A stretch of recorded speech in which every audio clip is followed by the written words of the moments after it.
Shouldn't be afraid of bees. Shouldn't be afraid of those creepy crawlies. You should be afraid of me. Shouldn't be scared of the Dracula. Shouldn't be scared of the mummy. Shouldn't be scared of Frankenstein's monster. You should be scared of me. You should be scared of me. The boogeyman under your bed. Hello and welcome to What a Scream, the podcast where I, your host, Golly Miss Dolly, has an in-depth chat with a special guest every week about horror films. Now, previous to recording, I have picked out a subject completely at random out of a little cup of horror, as I'm calling it now, and then myself and my guest have to each pick a film that encompasses that subject or deals with that theme. So this week I picked out Christianity versus paganism. Religion, or the battles between religions, is a very common theme in horror films. It's more common than you think. Any film that you think has nothing to do with religion, you can actually trace it back to religious elements. More often than not, we see Christianity portrayed as the inherently good side, whilst the evil is portrayed as pagan or satanic. And it is only through the faith of the church that victims can be saved. Time and time again, especially in films dealing with possession, we are given a sympathetic viewpoint of the church as they struggle with the battles of good and evil. Now, personally, I have an internal struggle with my love of possession films, because again, they are very Christianity versus a pagan or a satanic deity.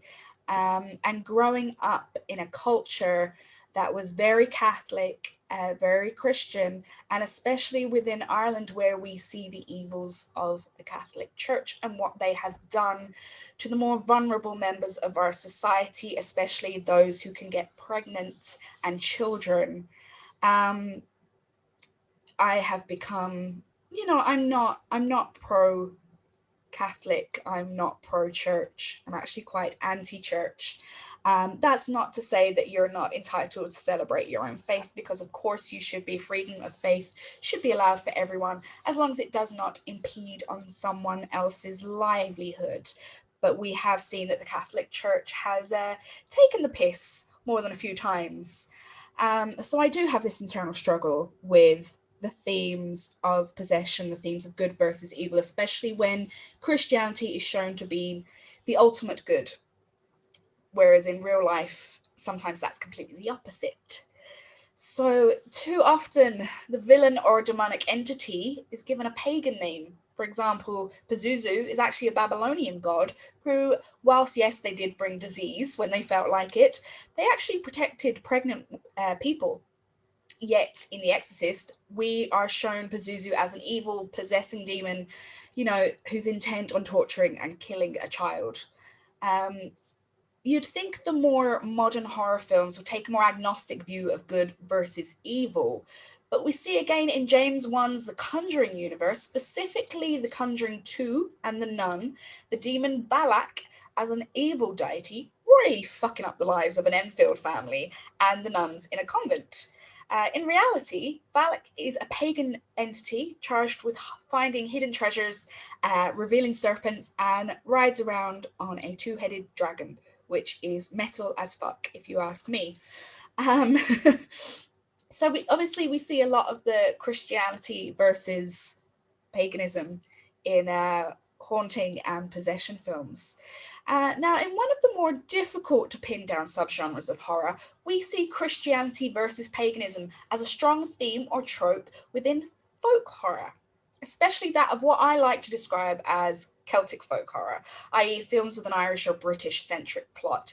We also have folk horror from other countries. We have American folk horror with what they call Hicksploitation, which has like Texas Chainsaw Massacre as one of its most famous films. We also have Deliverance, which is another Hicksploitation film. And then we have American folk horror such as Blair Witch Project. Now, with British and Irish and Celtic folk horror, we see a lot of conflict between the old religion versus the new religion, the city folks versus the country folks, man versus nature. Now, my guest this week is Paul Walsh, and together we will be discussing two films that drive the theme of Christian versus pagan within a folk setting. 2013's The Borderlands, and the mother of all folk horror, 1973's The Wicker Man. So my guest this week to discuss Christianity versus paganism is Paul Walsh. How are you? I'm really good, and yourself? I'm surviving, as I'm sure most people are. Yeah, I know. It's just this lockdown has gone on way too long. As Kind you of feel like I'm in a bit of a horror movie. I kind of feel like I'm in the others with Nicole Kidman on an island in the fog and I can't get off it, you know? you wish you were swanning around in Victorian funeral regalia. I, Well, I they really, probably I are. really do. If I was in a set of tails now scaring the head off people, that'd just suit me really well. And for anyone who doesn't know you, would you like to tell us who you are and what you do? Oh, thank you, darling. Yes, well, as you know, my name is Paul Walsh. I'm from Wexford Town on the coast of Ireland, and I'm a theatre director mostly. I started writing and directing plays when I was 17, so I've been at it for about 23 years.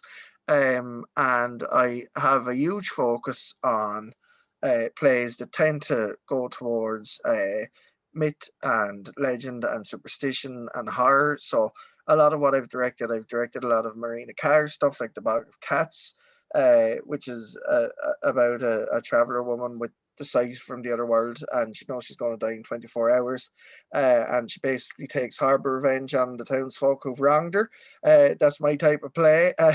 So uh, I do tend to do a lot of that, or the Martin McDonagh stuff, which, you know, like Beauty Queen and Anne and Lonesome West, which again have sort of a lot of horror tropes in it. I act as well, and in recent years, I started a company doing school shows and directing musicals and plays for different groups. And in the last couple of years, I've gone into burlesque and started doing drag and have become Baroness von Boondier and for my supper. So it's a bit of a broad church with me. I stage manage and do all sorts of things, and I suppose I get to travel the country and meet really nice people like you, which is the best thing. Yeah, that's how we met. We met doing the burlesque and cabaret circuits. That's right. And it was one of those meetings that you meet someone and you just click straight away, and you just Straight away. like you just know that you want to work with them. And Yeah, then myself and Sinead Giblin brought you in for a women in horror show, that's right. and you hosted that perfectly as the Baroness. Thank you. One of my Uh, favorites of all time. that's the last time I've performed in front of people. I can't believe we were discussing a couple of things before we came on air here, and it's 2 weeks away from my last public performance. It's just mad. Yeah, I can't believe it's been a whole year since I was at a show. Yeah, it Yeah, was that we met the year before. You came to Wexford and did mine and Danny's show in the yeah, Crown for Hit Missy Productions, and then we did that show. Me and Danny came up and did that show for you then, and yeah. so it's just so weird. Like, hopefully we'll get back to it soon. You know. I'm hoping. I was saying that February of last year, I did a full month of women in horror events, and I was suffering very badly from burnout because I'd practically been working from the Halloween before up to the February nonstop. And I was just like, I just need a break. I just need a break. And then this happened. And Yeah, I feel like I must have cursed the world. I think everybody creative is in the same boat because we all like you know me as well. I had literally spent 3 years without a break, and I was just adding to the schedule all the time. And Yeah. when the burlesque stuff started and it started going well and stuff, I just was taking on more and more. And I just said a month will do me. It'll be lovely. And here we are a year later. So I be know. careful what you wish for, children. Keep your mouth shut. Yeah, it's a little bit like that, isn't it? That show at Wexford was actually, it was one of my favorite shows I have ever done. Um, it was the audience were amazing, the whole cast and crew were amazing, and I loved the fact. So RTE are our governmental broadcasting company. They were there filming that night, and they were following another burlesque dancer, a great Bonnie Boo, and I got part of my routine onto RTE, which I was so proud of because that routine is all about Satanism. and Yes. sex magic. And I was just so happy that RTE showed it. I just Yeah. thought it was the It most was hilarious great. You thing. you got Satanism on. I got man in a dress on, and Danny got a bum on. So together we've ruined the whole of RTE. I couldn't be Yes. happier. Yes, we've just Subliminal changed messages on the RTE, and yeah, Bonnie got her boobs on. Yeah, I forgot that. So between us, we've kind of changed it all. It's far from Glen Road that it was. That's all I'll say. But So what is your relationship like with horror? Obviously you said that a lot of the films, sorry, not the films, the plays you produce have a lot of horror tropes in. If you do have such a great love of horror, where did it start? oh God, it's just. I mean, my name is Paul Walsh, as I said, and my nickname is Welchie. But I mean, from the age of 5 up to when I was an adult, it was Witchy. Everybody in town used to call me Witchy. Yeah. For a reason. I've just been obsessed from really early. I mean, I remember some of the earliest films I watched before horror. The ones that I really liked were movies like The Dark Crystal, Yeah. which is really dark as a kids film, and Labyrinth, and things like that. But I remember what I used to love was there was two TV shows. My granddad loved horror as well, which always helps. But I used to watch Tales of the Unexpected with him, Okay. which was Roald Dahl short stories initially, and then other people came in. But they were all a little bit horror, like there was one about the Sticks in the Mind. Siobhan McKenna played this old woman who runs a B&B, and it turns out that once you check into the B&B, you never get back out of the B&B, and they all had that. And then there was Hammer House of Horror, which was a TV show, and I can't remember the name of the episode, but there was an episode with Brian Cox, the fantastic actor, the first man to play Hannibal Lecter, and in my opinion, the best man to play Hannibal Lecter. I know that's very controversial, but Controversial. I think he was a fantastic Hannibal Lecter. But he was in an episode with Peter Cushing that ended up he couldn't get out of his house because Peter Cushing had basically made it into an electric box, and he was keeping him as a pet. Uh, and yeah, so it went from there, and the first horror movie that really sticks out to me. I remember being 9 and being allowed, or 8 or 9, and on the couch and watching it with Tim Curry. Oh Um, dear. That is yeah, yeah, at childhood at trauma. that age, and I was also a prolific reader, and I loved Of course. uh, I love teen horror. Like when I was 9, I was reading 15, 16 year olds horror books. Yeah. So I read it when I was 11. Whoa. Yeah. How many years of therapy did you have after that? Oh God, I'm still at it. I'm 40 now, and I'm still at it. Unfolding Uh, today. but yeah, it just amazed me. And like I had older cousins then, so we used to watch a lot of the schlock stuff, like Yeah. Sleepaway Camp and Mm. Jason 4, which was an excuse for softcore porn with a couple of heads chopped off, which is nice, particularly when you're a teenage boy. That's nice. That's cool. uh, you know, um, and then I suppose it all led up to a really seminal moment for me, which was I sat down one um, afternoon or one evening, and uh, I don't know why, I can't remember what happened, but over about a month period, they re-released Texas Chainsaw Massacre, The Mhm. Exorcist, and The Shining on. Uh, I can't remember whether it was videotape or DVD. It was probably video. So I watched the three of them in 5 days, and just Never couldn't slept. believe what I was seeing, and literally watch everything. I watch everything from bad horror movies to good Yeah. horror movies. I think they all have really good points. Yeah. And then, like, we can't move on from that without talking about your job at one of Ireland's most infamous haunted spots. You want to talk a Yeah, bit about I'm. Loch Ness? I've spent a bit of time. I not at the moment. Obviously, it's not open, but uh, Even the ghosts have gone into quarantine at the yeah, moment. even the ghosts have gone into They're in quarantine. But lockdown as well. for summer 2019, and for a couple of special events, I was a tour guide in Loftus Hall, which is Ireland's most haunted house, and yeah, I had to walk around there on my own, and I had to lock up. And the first evening I came home, I had scratches all down my right hand, side of my arm, and I sent the pictures to my wife Anne Marie and my friend Danny, and yeah, so they were like, "Are you going back tomorrow?" And I was like, "Yeah." So I do enjoy it. But for anyone who doesn't know Loftus Hall, it was a Norman stronghold on the Wexford coast from 1100. The current house is from the 18th century, and it has a very similar ghost story to the Hellfire Club in Dublin, in that there was a game of cards, and the devil went up through the roof and all that crack, and there's a hole in the ceiling that you can't fix. But to me, that's the least interesting part of that house.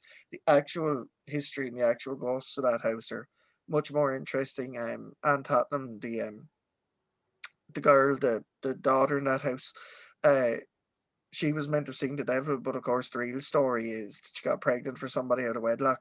The child was taken from her, and she was locked in a room for 20 years. And when she actually died in the fetal position, and her coffin is pyramid shaped to allow for that. So there's a lot of sadness in that house. So going on to folk horror, because obviously the theme we have this week is Christianity versus paganism. Yeah. You are a big fan of folk horror, which features that central theme a lot. Now, you make Yes. no qualms about being a massive fan of folk horror. Do you think that, how do I phrase this? With being Irish and being part of what you do, which is basically storytelling, Yes. um, do you think that that has influenced your love of folk horror? Because Absolutely. the Irish have a lot of ghost stories. We have a lot of what you can folk stories. Do you think Yeah. that lends itself to your love of folk horror? Well, it's funny that you said that, because if you look at the places that have kind of really taken folk horror to their hearts, it's Ireland, the UK, Yeah, Norway, Sweden, and Denmark, yeah, which all have huge storytelling backgrounds. Also, were largely pagan countries with a lot of gods, particularly female gods, who got sort of trampled on by the Catholic Church and put away. Um, I did a study a couple of years ago with a friend of mine, funny enough, about uh, the use of the Virgin Mary in those countries, because a lot of people that aren't from Ireland or England and don't realise that in a lot of Catholic countries she's not as central and revered as she is in this country, because literally uh, Marian shrines and holy wells tend to be on the sites of pagan sites. Saint Bridget, whose yeah. celebration was the other day, she was a pagan goddess. I mean, that legend and that story goes back nearly 1,000 years before there was ever a Christian near the island. So there is something about that. There's something about storytelling in it. I think there's also something about oppression in it, because again, we were an occupied country here for 700 years. I think there is a sense that the true self, the true Irish, the true Welsh, the true Scot, was put down, and in the Nordic countries that the Viking was bent into civility, but that it's always just under the surface, that it's underlying, that it's just there, and that it never really quite went away. Uh, and what I find really interesting as well is that folk horror exploded in the 70s, around the same time as the exorcism sort Yeah. of market, with the Exorcist and a lot of those type of movies, Yeah, because I pulled like especially when we were talking about this, there was two kind of direct subgenres of horror that we could have pulled from, and it was possession um versus folk horror, because in possession obviously we see the very overt yeah, Christianity versus, I mean, usually it's satanic, but yes, especially in the case of like The Exorcist, Pazuzu is actually a pagan god that they have appropriated into this evil, and he was a pagan god who looked after pregnant people as well, well.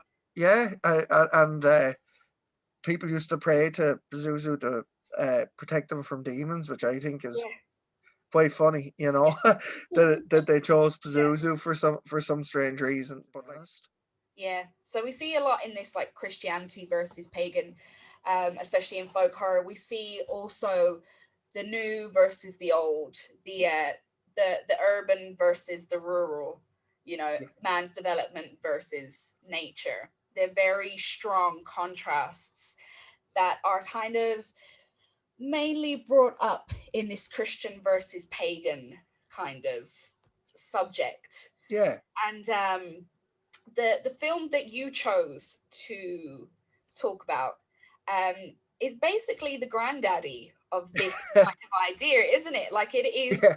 as much as I'm not a fan of folk horror, as much as I give out, especially I don't like 70s folk horror. I'm not a fan at all. I like a lot more modern kind of folk horror. I'd be more of a fan of perhaps the American folk horror, which is more to do with exploitation or Yes. the horrors of people. Whereas the British, especially in the 70s, because we did have a folk revival around that time, it was very much old versus new. The Wicker Man, as I said, is the granddaddy, and it was less about paganism, more neo-paganism because of the folk revival. Yes. So do you want to give us like a brief kind of synopsis? And I'm just going to give a spoiler warning because we are going to be talking about it in detail. Do you want to give us a brief synopsis of 1973's The Wicker Man? Cool. Yeah, so before we start, we have just said that this is the 1973 version, not the absolutely atrocious remake with Nicolas Cage, which should be burned in a Wicker Man symbolically so that all copies of it are gone. There's nothing to do with bees or people in stupid bear costumes doing backflips or anything in this movie. So if you haven't seen this version, please go out. So okay, the film was made in 1972. It was released in 73, and it features on a policeman called Neil Howie, who's very much a straight-laced Christian man. He's engaged. He hasn't ever had sex. He doesn't drink. He's he's very much your what you would think of as a kind of a middle class English man. Yeah. No problem. Like who knocks out the two kids, never has sex again. He's that Yeah. type of guy. So he gets a letter to say that a young girl, Rowan Morrison, has gone missing on Summer Isle, which if it was real, it's not. It does say at the end of the film, it does thank Lord Summer Isle, which I think is a cool little thing Yeah. for letting them use the island. There actually isn't a Summer Isle, but it's very much one of the Hebrides. He goes to this island to look for the missing girl, and when he gets there, he meets these really really nice people. It's all set in daylight with nice people. They don't know who this kid is. He meets the enigmatic leader of the island, Christopher Lee, and I think whether you like this movie or not, I think a lot of people would agree it's probably Christopher Lee's best performance. He's Absolutely. just Yeah. amazing in it. So Lord Summerisle tells him he'll help him. Eventually, Edward Woodward figures out that the child is not dead at all, and he fears that she's going to be used in a pagan sacrifice because the apples, which have made the island rich and famous, have now died, and the island has basically gone pagan over a 90-year period. Lord Summerisle is not so much only a lord; he's actually the religious leader, and like we were saying earlier on, it's very much a neo-paganism. It's a very pleasant, very hippie influenced version of paganism. They've completely given up uh, Christianity on the island, and of course that's where a lot of the conflict comes from. One of my favorite lines in it, of course, is when the Sergeant Howie says to Lord Summerisle, he says, "What about God?" And Christopher Lee says he had his chance, and in modern terms, he blew it. Which always gave me a kick coming from a really strict Catholic background, and it's really about that clash of cultures because again, there's a part where there's girls trying part of the Genesis, which is jumping over fire to get pregnant by fire demons, and Sergeant Howie calls it ridiculous, and he says, "Have they never heard of Jesus Christ?" And again, Christopher Lee says, "Of course, himself." Uh, Jesus Christ's mother was impregnated by a ghost, which is a great put down as well. But it basically gets to a head where he finds the girl and realizes too late that she hasn't been the center of this game at all. That he's the center of the game, and that this man of the law, this man of Christianity, is going to be, in the words again of Lord Sumrail says, "You will be conferred with a rare gift these days, a martyr's death. You will sit with the elite in heaven." And it's at that point he's dragged over the hill, and we see that effigy of the Wicker Man. Um, just a side note for anyone who doesn't know the movie, they trade about 60 heads for the Wicker Man before they settled on the no face, which I think was the right thing to do. It's just so freaky seeing that blank stare as he's dragged towards the Wicker Man he's put in. And I think one of the most poignant things in the film, talking about what we're talking about, Christianity versus paganism and new versus old, is you hear that as he's burning in the Wicker Man, you hear they're singing an ancient song, which is actually a real song called "Summer's Coming In," which Yeah. is actually the oldest recorded piece of music in the British Isles. It goes way, way back before there was even writing. It goes into oral tradition. And as they're singing that, he's singing "The Lord is my shepherd." The Yeah. Wicker Man head falls away, and all we see is the blaring sun, almost like an eye looking at this story, and the film ends. Yeah. Um, so hopefully that's a good little. Uh, Yes, no, it is. It's kind of a strange film. I have only watched it for the first time quite recently, and I don't know what I was expecting. But obviously being a huge fan of horror, you grow up, and you hear that The Wicker Man is one of the greatest horror films ever, and you go and you watch it, and you expect it to be dark and scary, but it's not. It's like a summer at Glastonbury, literally. Like it's just, it's shot. Well, it wasn't shot during the summer. It was actually shot in winter, I know. but they've made it to look like summer, to set around the festivities of May Day, which is Yes. still celebrated in England. Over here, well, the Irish Celtic tradition is obviously Beltane, Yeah. um, whereas in England they still do celebrate May Day. Yeah. So it's all very hippy dippy, lovey dovey. Everyone loves each other. They're very open. They are, naturalists. Like Naturalists and naturists, they're very sexually nature, unrepressed. people that like to be at one with nature, Yeah. and declothed a lot. Yeah. So Well, obviously that kind of ties in with the neo paganism of it.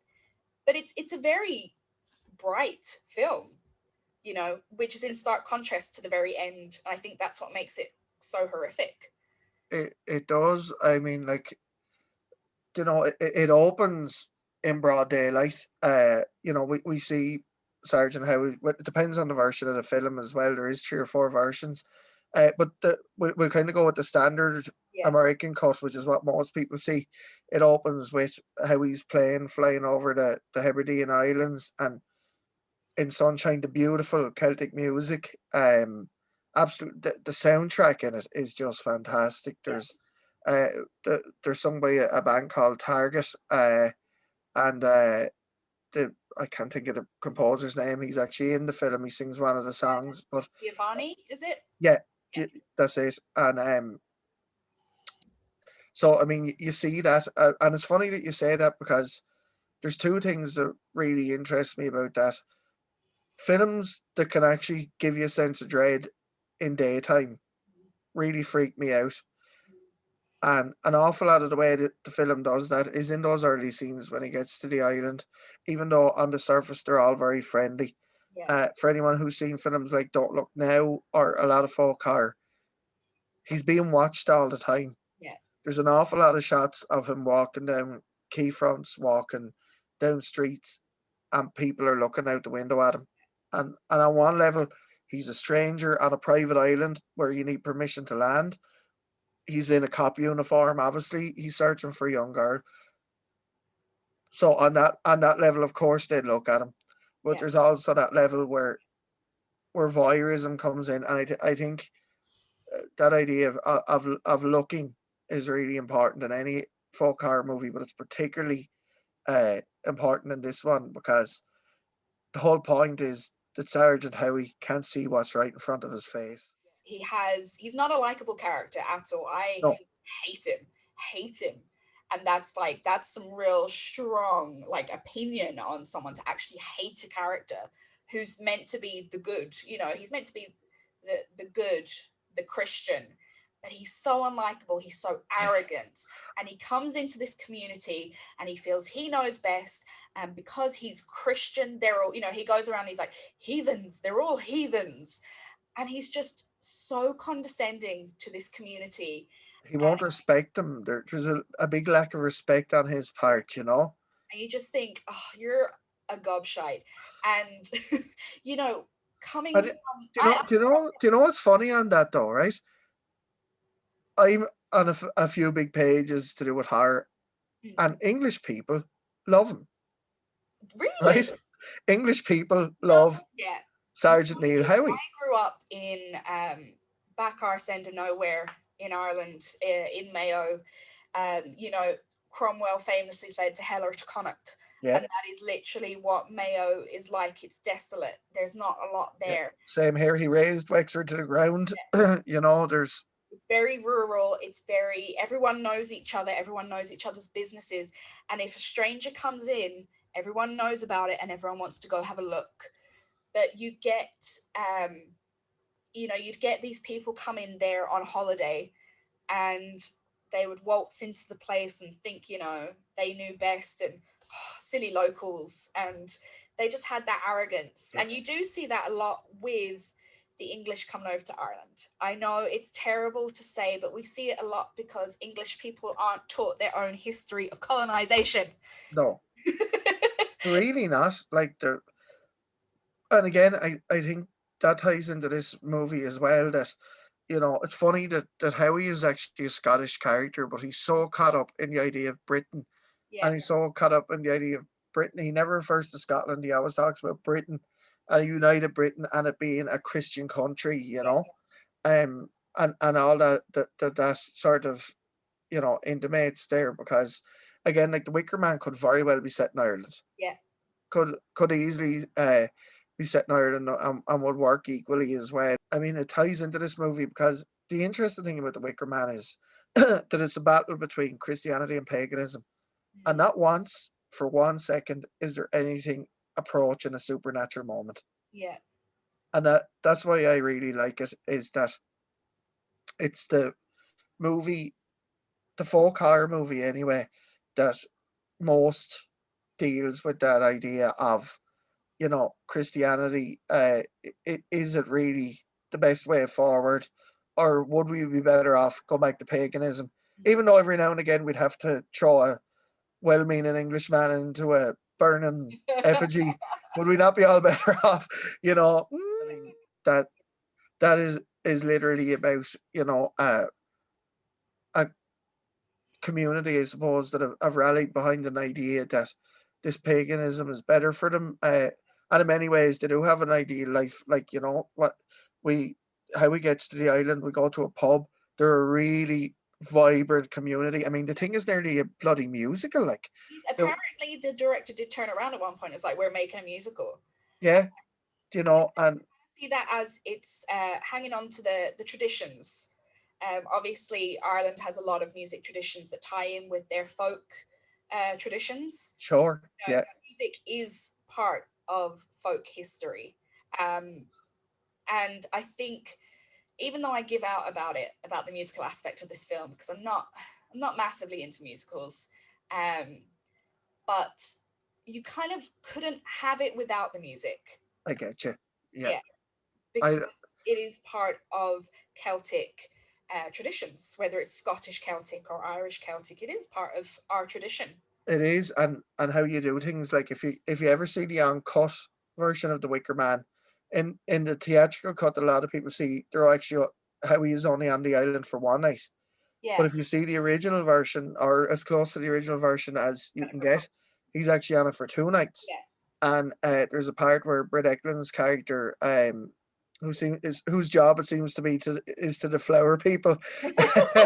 In that version, a young man by the name of Buchanan comes outside the tavern where she lives, and he asks to be brought up, and he's going to be ritually deflowered, and he walks into the pub. It goes to silence. Yeah. And then the bell round just starts to beat. Yeah. And he walks up the stairs. Yeah. And then you hear the noise of the bed tying in with the noise of the bell round, and then the place goes wild because he's become a man. Yeah. And then on the second night, or the only night if you're watching the theatrical version of it, there's a stunning sequence, one of my favorite sequences in any movie, where the pagans actually give Howie an out. Yes. Because they can only sacrifice him if he's a virgin. There's just this stunning sequence where Britt Eklund is naked, and again, her tapping on the wall ties in with the tapping of the Yeah. band, and it explodes into a full song. Um, and Kim Newman in Empire magazine described it as cinema's greatest ever dose of the vapors, because she's she's on one side of the wall, naked, beautiful, a goddess, and here he is in his dark room, with his cross around his neck, Yeah. in a granddad style pajamas, and he's touching the wall, and he's physically sweating. Yeah. He is physically sweating, like you can actually nearly see the bulge in his pants. Like, God forgive me for saying it, but you can. And there's that Very moment where, strange sequence. You yeah, watch it first, and especially if you watch it from a modern, a modern horror fan watching it, you're like, what, what, what's what is happening? this? How many drinks have I had? You're like, what? Why are they dry humping the wall? What is going on? But it's when you look at it as you take the music and you take what is happening and you see it as a ritual, as a pagan ritual. That is exactly what it is. Yeah, The music okay, is used as part of the ritual. because they give him a series of Yeah. outs. Like he's told on the first day, the minute he goes to Morrison's shop, he's told to get back in his plane and go home. Christopher Lee, the Lord Summerall character, gives him permission to leave. He doesn't go, and then that night he's given permission to come to her bed, Yeah. and you know, uh, that would obviously make him obsolete Yeah. from the game. So they give him a couple of outs, and I mean that one is a completely powerful one. There's another sequence where music comes into it where, again, there's a stunning visual that really represents the movie for me, and it's another point where if Howie just looked, I go back again to this thing about the gaze and about what's right in front of you, where he's coming to visit the local school, and like you said, it's May Day, so there's a huge maypole. Yeah. There's a destroyed church in the background, which I always think is a nice touch. There's just this crumbling church. Yeah. There's a huge, virile 35-foot maypole with red streamers, and it just looks like the most phallic of phallic symbols. Yeah. And they're And even talking about it within the school, aren't they? yeah, What and does the maypole represent? And they're all like, exactly. yes. And what the teacher very forwardly saying, this is the representation of the penis, which is Yeah. revered in cultures such as ours, and it's just such a shock for him. Yeah. There's a great visual there where the man who's singing the song is in front of the maypole, and it goes to this really weird shot, and you could miss it if you don't look for it. There's this really weird shot where it goes to his shadow, and his Okay. arms are out, Yes. and it's the crucifix. Yes, I did notice that last night as I was Yeah, actually. Yeah. and then the music stops, and his hands go by his side, Yeah. and it turns into a phallic symbol. It Yeah. turns into a penis, and it's just stunning. And Yeah. there's all these little clues, and again, all this stuff happens in, like you said early on, it happens in broad daylight, and it's really interesting that, something we've talked about.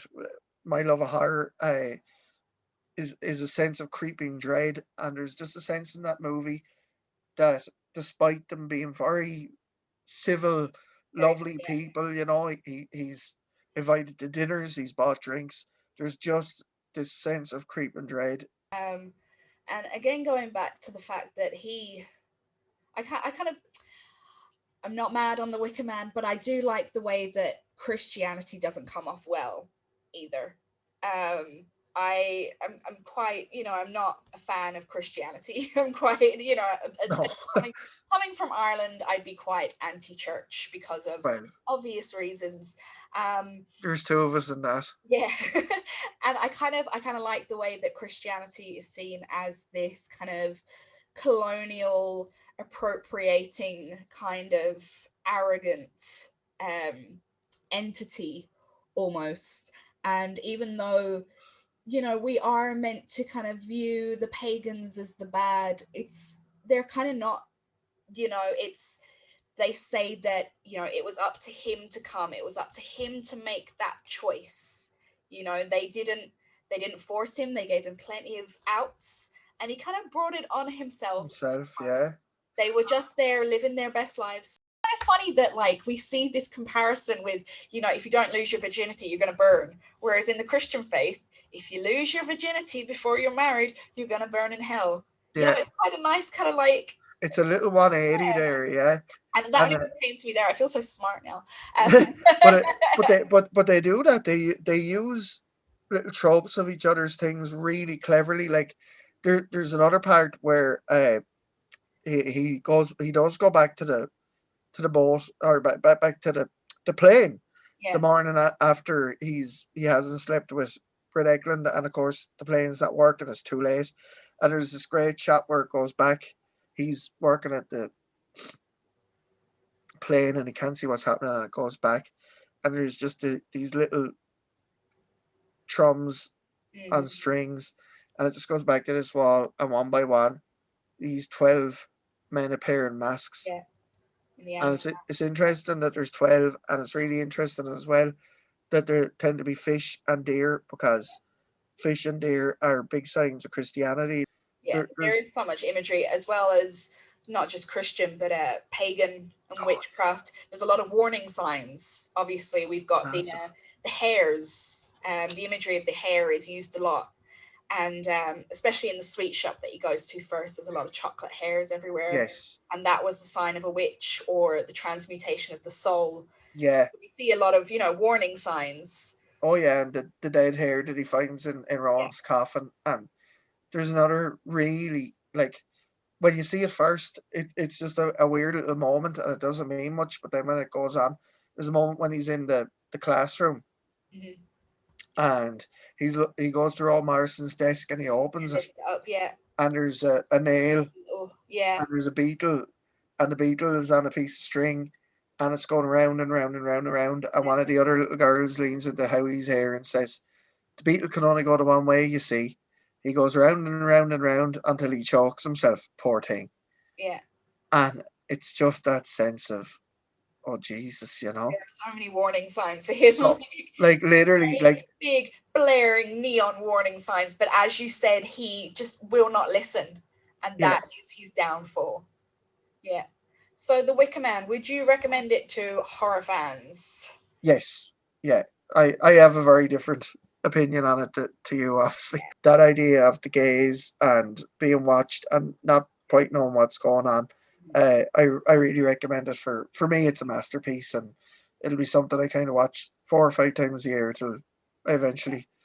For me, it's a bit of a hoedown movie. It's a bit, it's good crack to watch. It's quite funny, even though it's probably not meant to be funny. It's quite funny. It's quite jovial. It's interesting to watch as I said before, as the ancestor of folk horror, as a starting point for a lot of modern horror. Yeah. And a strong influence to directors. Look, I mean, Ari Aster, who's one of the greatest horror poets on earth at the moment. I mean, it's no coincidence that his latest movie is a folk horror, and that it's called Midsummer. So the film that I picked this week for our theme of Christianity versus paganism is 2013's found footage film The Borderlands, directed by Elliot Goldner. Have you seen this film before? What did you think of it? Well, I tell you, I saw it about 3 years ago. Came home from the pub on a Sunday night, full of Guinness, and it was playing on Film 4. So yes, I have seen it. For me, it's actually probably one of the 3 best found footage movies I've ever seen. Yeah. I never actually asked you. I know you obviously like it. I do. I wasn't expecting much, obviously, because it does have the folk horror title on it.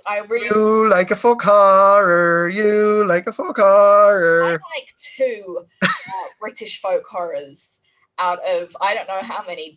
They're the only 2 that I actually like.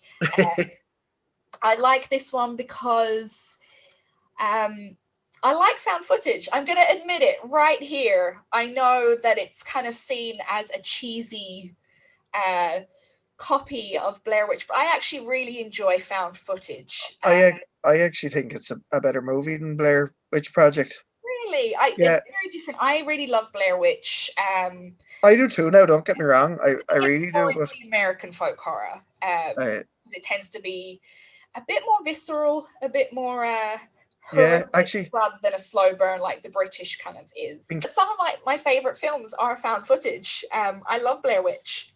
yeah, Absolutely love it. I love it for what it was. It started off the found footage kind of theme. I also love, there's an Irish film called The Devil's Doorway by Aisling Clark, directed by it's Aisling Clark. great. Fantastic. Takes the found footage format and turns it on its head, puts it in a different time setting. It's a fantastic film. Freaked It's the really good. heck out of me. Not only because obviously it's set in such a true horrific kind of setting, Yeah, such as the laundry is, but it's scary. I find that when found footage is done right, it's fantastic. yeah, A thing with found footage is you have to kind of give a reason as to why they're filming, yeah. and I find that the Borderlands does that really well. It, Yeah, it's totally acceptable. yeah, To- yeah. I mean, the whole plot is we've got three men. We've got Deacon, who is a skeptical priest who is charged with investigating potential miracles surrounding the church. We then have Gray, who is a layman. He is the techie, and he's the one that kits them all out with the cameras. And then we have Father Mark, who again is another. He's a bit more of a strict priest. He's very by the book, which is quite opposite to Deacon. Deacon's a bit yeah. more of a rogue kind of character. They're like yin and yang, aren't they? They're really like Yeah, they're but they are sent polar opposites. They're sent to investigate supernatural activity at a 13th century church that has just reopened in Devon. And Gray kits them out with head cameras. They have to keep them on at all times. It's all for the Vatican records. And it is all being transferred back to the Vatican via the cloud. So here we have our reason as to why the found footage is found. A lot of the time you're like, well, how did they find the footage if they all disappeared and died? But we actually have our reason now, which I really appreciated, because I hate those little bits where you're like, but how did they find the footage then? Yeah. It sets that convention really early on, and you're right. It totally stops you worrying about that. You're like, well, why would someone be filming that? Like in some of these film footage horrors, there's like someone shooting a private conversation through a door, or like a couple having sex, and you're like, well, that's all a bit weird, Whereas in the, whereas in this, it's like the convention has said that because this is a mission from the Vatican, and they're proving or disproving a miracle, everything has to be filmed, and it really lets you take off your shoes and relax. And it's only one of the really impressive things about it, but there's not one moment where you go, this is funny. You don't. Yeah. I mean, with found footage, you want it to be the most believable thing. For found footage to work, it has to be 100% believable, because it is meant to be real, Sure. And if we're not set up with that reasoning, then we're just going to suspend disbelief, as we do when we go see any other kind of horror film. So we are taken to this West Devon village, and unlike the Wicker Man, these people do not get a welcoming. They are quite unwelcome by the villagers. They are haunted by hoodies, if you want to take that term. Young people with their hoods up. How terrible, how horrific. But at the same time, there's something really pagan looking about that. There is, obviously with the cloaks and the cloaks and the hoods up. Yeah, it is. It's really pagan. And we see such instances as they go to a pub, and it's that typical kind of scene you see in like American Werewolf in London, where they go into the pub and everything just stops. Yeah. And there's like the record scratch and it stops, and everyone's looking at them and everyone's a bit wary. They get chucked out of the pub at one point for chatting. That's right. And again, going back to that thing about folk horror and voyeurism, Yeah. all those scenes in the pub, they're being watched like hawks. There's nobody talking in the background. Yeah. They're looking at them. It's actually quite unnerving. Like, and the funny thing is as I've said before, that's what it is like for an outsider in a rural village, no matter where you are. And I think that kind of adds to the dread of it, is that you've been to those places where you've walked into the pub. And, well, in my case, it's like you're the only woman that's walked into a pub in the last 60 years and everyone just stops and, watches what you. is this? So we all know that uncomfortable feeling. And I think it's a really good thing to put in with this story, because you start to get a little bit more uncomfortable. You start to feel a bit more uneasy about the whole thing. It's not just a straightforward, let's investigate weird goings on in the church. It's the whole village. The whole of it, and the village feels quite out of whack with the modern world. Like, it's very, Can't get any signal up there. There's no Wi-Fi. It's very natureful. Like, the village could be from the 30s. Like, the kind of the stone buildings, and okay, there's telephone poles and that sort of thing. But I mean, it literally looks like an old English village. Like, yeah, and there's really no, there's no hiding that the villagers do not welcome these people. They leave a burning sheep outside of their holiday home, which is a horrific scene. Yeah, it's one of the worst scenes in it, and it's not even part of the main horror. No, it's actually that was the first time in a movie where I really got a shiver up my spine. And hearing the cry, the noise, I think as well, it gets into your empathy early on, because unless you're Richard Ramirez or someone, you can't help but feel for an animal like a poor dumb brute, and it's treated like that. And yeah but again, it's we see these warnings, and is literally like a symbol of a lamb to the slaughter. If you carry on, you're going to be like a lamb to the slaughter. And so again, resonating as well with the Wicker Man, the villagers give them plenty of warning. I mean, and in this one, it's not as subtle as it is in the Wicker Man. They're not as polite about it.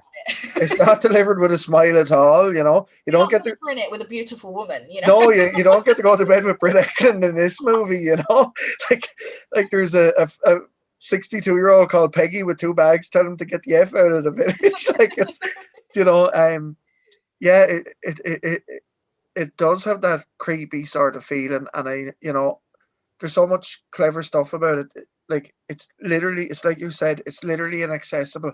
There's no internet there. They can't get signal there. They struggle to find it on a map. And even when they're in the village, they struggle to find the church. And they ask people, that really good sequence early on where they ask the old man where the church is, and he doesn't know. Like, he's like looking at them like they've got 3 heads. They're like, what? And then when we get to the church, just really subtle thing, but it's so clever. There's no road or pathway to the church. Yeah. They have to get out of their technology, out of their car, walk away, and go through a field. Yeah. To get to that church. Yeah. And that church is on that hillway, surrounded by trees, like a nature's fortress. Yeah.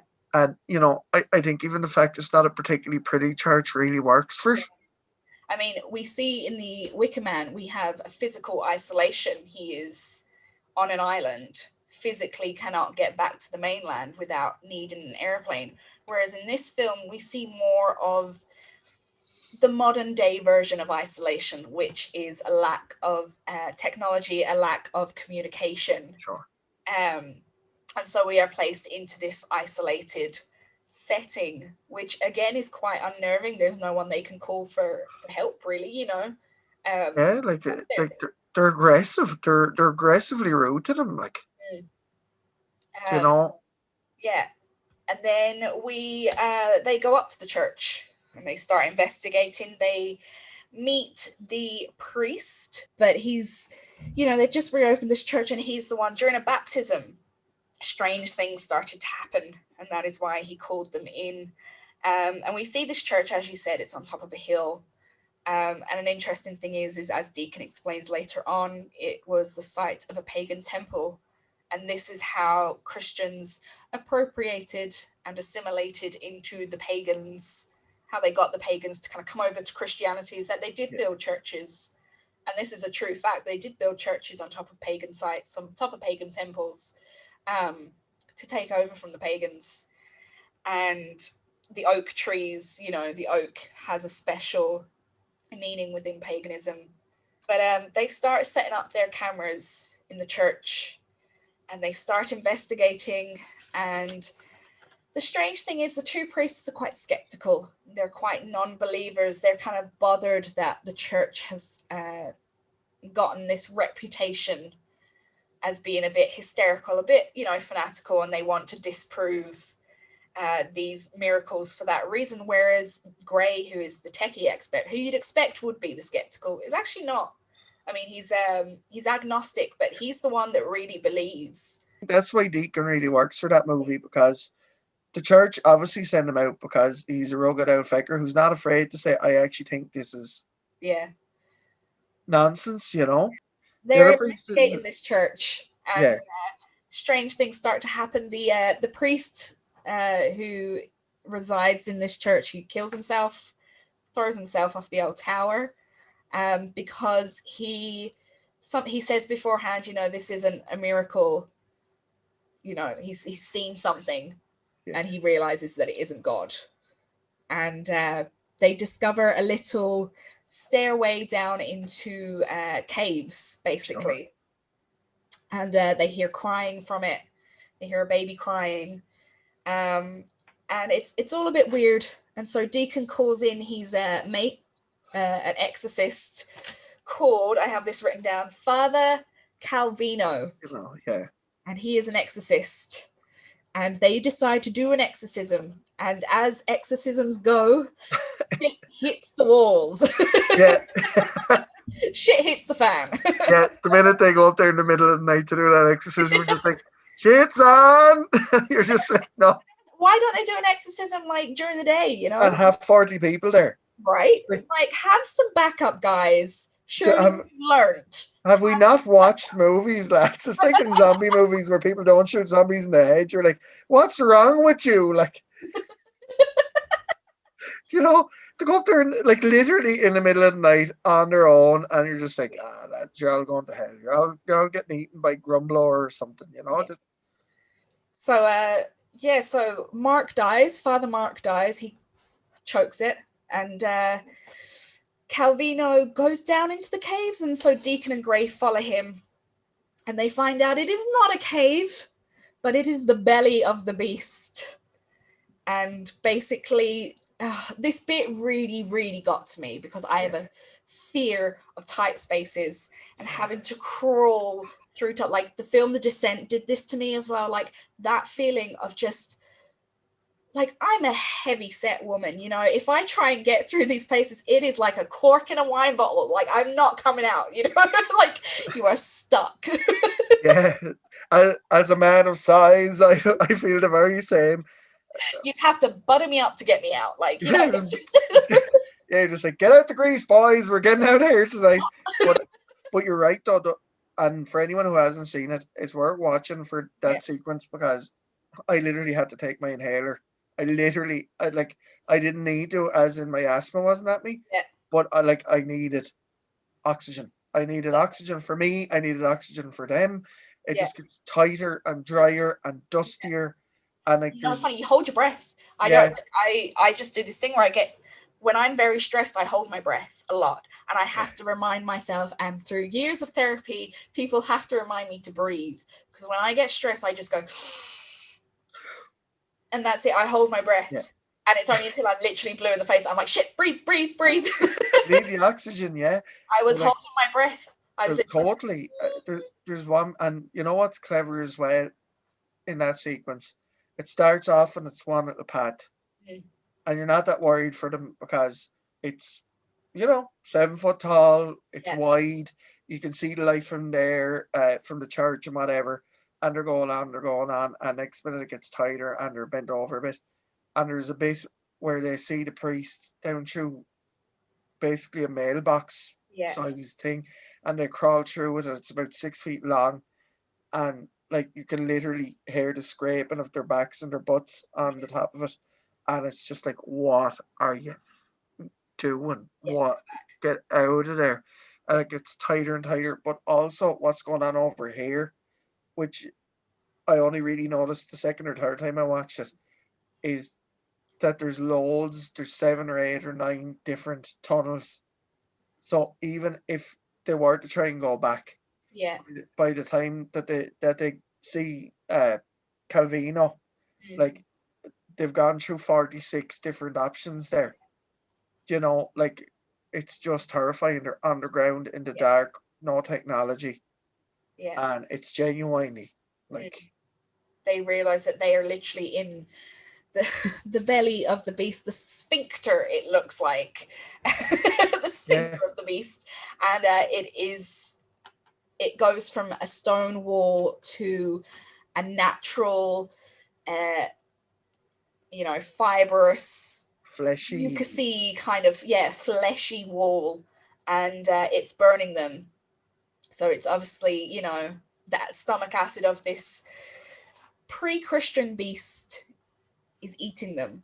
Yeah, And that's when we realize that the reason that this pagan temple was on a hill was because it was the mouth of this worm thing, that we then find out that obviously they were throwing down human sacrifices into it.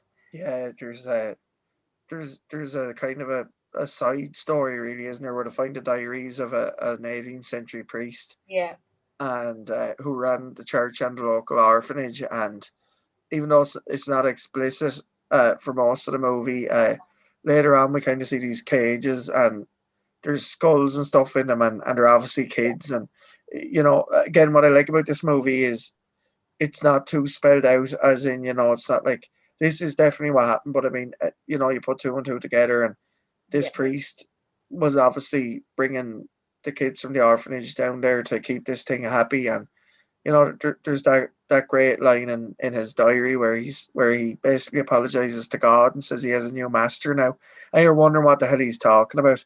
yeah, But it's obviously whatever's in that hill. yeah, And I love the fact again, really clever. They don't have a big budget. The only actor in it who really is the main guy. Uh, so they keep it simple. It's baked beans, tomato sauce. They keep it simple, keep it clever. And I defy anyone to not get a sense of dread yeah. when they turn around and that path is gone. Mm-hmm. Whether it's closed its mouth or its ass or whatever, wherever they are in it. But like, they're there and it goes to black and you hear them saying the Our Father, Yeah, as you hear them basically frying yeah. The in acid. in stomach acid is Yeah, just yeah. like And the thing I liked about it was it starts off, we have this viewpoint, and it's a bit like Peep Show. Have you ever seen Peep Show? yeah, You yeah, know, so Gray and Deacon, they're kind of at each other, but they actually do form quite a bond. But it's almost Peep Show like. yeah. Quite jovial, and it's there's quite a lot of humor in it. But And then it gets loads of darker. humor, Yeah, and like they give 35 minutes over to that friendship. yeah, That's what I like about that movie. Like, yeah, uh, very similar to the Wicker Man and other great horror movies, uh, not folk horror ones as well, where they let you really fall in love with these two guys. It's like you said, like you'd love sitting at a bar with Deke. yeah, Imagine sitting at a bar with Deke and saying, yeah, "Well, what's the freakiest thing you ever said?" And he's saying, "Oh, well, I was down there in yeah, Brazil last year, and there was weeping yeah, statues and stuff." And you'd be really interested in the dude. yeah. Whereas Gray is a bit more of, we all know that person that they're a little bit annoying, let's not lie. They're a bit like, you wish they'd shut their mouth sometimes, but they're lovable.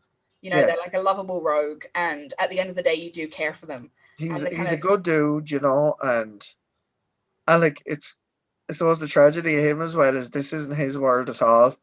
yeah, With Deacon, you kind of think, well, on the laws of averages, if you're yeah, going out for the Vatican, say 8 times a year for 30 years, investigating supernatural stuff, at some stage, yeah, one of them you're gonna walk. might turn out to have something real about it. Whereas this guy is just filming this, like, you And he's know, just doing it for the extra cash. Like we see him on the phone to what we suppose is his wife, and he's literally saying, "We just need this for the cash. I need yeah, the cash." You know, he's not doing it for any other reason other than needing to support himself and his family. So the central themes of the Borderlands, for me, I took from it as the appropriation of Christianity, of paganism by Christianity, and that you can't always cover things up. You know, there, as you've said before, the tradition and the paganism and especially Celtic folklore, it's always there. It's yeah. always going to be part of us, even though, you know, we have become a Christian nation, as you know, apparently, and no matter how modern we get, we're always going to have our roots Yeah. in our pagan or Celtic traditions.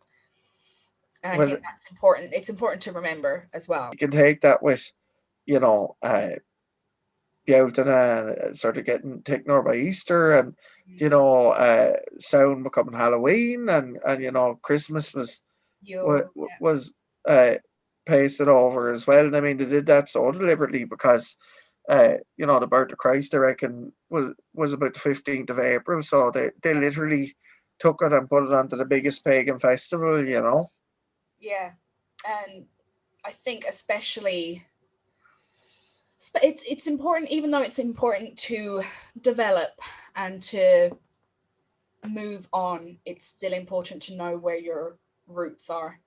You Yeah. know, it's important to know our history, um, especially kind of, oh, I'm not trying to sound too anti-English, but I think it's very important for the English to realize as well that it's important to know their history as colonizers and as appropriative culture of other cultures. You know, we see it very plainly as Irish people, but English people don't see it as much. Yeah. And it's really important for us as Irish people to not give over to colonialist kind of attitudes. But it really does have an awful lot to do with the stories that we tell in Ireland and the UK, because you know, an awful lot of stuff was covered over, and this movie deals with, I suppose, the Wicker Man deals with the people, Mhm. and you know, uh, the morality of the people, and how that was changed to suit a certain narrative. And then this movie is really about the places, you know, and you know, like there's a lot of names of places in Ireland, well, everywhere, you know, in the 18th century, let's say, where the British Army came in, and they literally, their job was to anglicize the names. And I mean, you get names like Oilgate, which don't sound really very nice in English, but they come from beautiful Irish, you know. Yeah. And this movie is the same. It's like going back to that church. It's just this yellow brick of a church, and it's just poised on this hill. There is literally physical scars from the land, Yeah. and you know, this movie buys into that, and Yeah. it's why I really like this. I actually kind of felt sad for the monster, like, Yeah. you Yes, know. I think that's what makes great horror movies is time and time again. I've seen this when chatting, is that there's blurred lines between what is good, what is evil, what is the monster. You know, we You see know, very blurred lines, and like there's just something in the ground there that needs to eat, and yeah, that's all it's concerned about. yeah, It's not trying to take over the world. I mean, it's not Zool and Ghostbusters like this. This thing has this thing has no interest in dragging us all to hell, you know. yeah. So, out of the two movies, Wicker Man and The Borderlands, which one do you think perfectly embodies our theme of Christianity versus paganism, and which one would you recommend over the other? It's a really tough one. I know you'd think I go to the Wicker Man straight away, but I mean, they both have really good strengths. Yeah. Do you know, like Borderlands is more obviously scary. Yeah. Do you know, I genuinely jumped 5 or 6 times, and I really like the tie in there. I suppose I will go with the Wicker Man. Hmm. Uh, and the reason I'll go for the Wicker Man is actually the lack of supernatural in it. Okay. I'm gonna go for it because I think that there's a different debate going on in Borderlands slightly for me, in that there's this thing that was worshipped as a god, Mhm. uh, that's real, and that's proof of the supernatural. And you know, the likelihood is that if that's real, then Yeah. the Judo-Christian God is probably real. Whereas I think with the Wicker Man, we're dealing with ideologies. I definitely recommend them as a double feature. I Yeah, think they're really good films to watch one after the other. yeah, Um, Not only just to see the influence of the Wicker Man on modern horror, but also, as you said, it takes a different viewpoint of Christianity versus pagan. We've got one yeah, supernatural, one more humanity. yeah. So to round off our little chat, I always ask, what is your favorite horror film and why? Okay, so I I said to you before we started all this, I always feel bad about this because it's such an obvious choice. Like, uh, and you'd always like to say, it's Olympus, it's a Yeah. Scottish period piece you haven't heard of, and it's marvelous. But I won't be saying that. Yeah. My favorite horror movie is The Shining. Why is again I go back to the fact that it's not an effects movie, and even though um in some cuts and on the American cut uh of it, there is that shot of the skeletons at the end in the usual theatrical cut. Mhm. There is the argument to be made: is Jack Torrance mad, or is he actually involved in supernatural Yeah. leadings? So again, the horror in The Shining comes from man. So that was my chat there with Paul Walsh about two films that we both feel perfectly embody the theme of Christianity versus paganism and are great examples of British folk horror.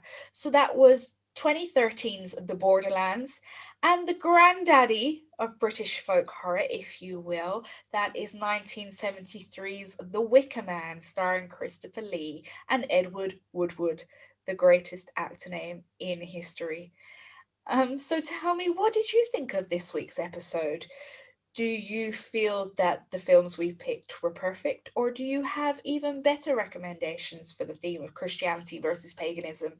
Let us know on our social media, that is Facebook and Instagram at What a Scream Podcast, or you can get in touch with us via email at whatascreampodcast@gmail.com. And don't forget to subscribe, to like, and to leave a review or a comment on Apple Podcast or whatever podcast platform you are using to listen to us, because that really helps us get found by new listeners. So that is it for this week. Thank you as ever for listening. I hope you enjoyed it. It was a very in-depth discussion about these two films. And as always, I hope you are staying safe, you are staying sane, and above all, you are staying horrific. Goodbye. Shouldn't be afraid of bees. Shouldn't be afraid of those creepy crawlies. You should be afraid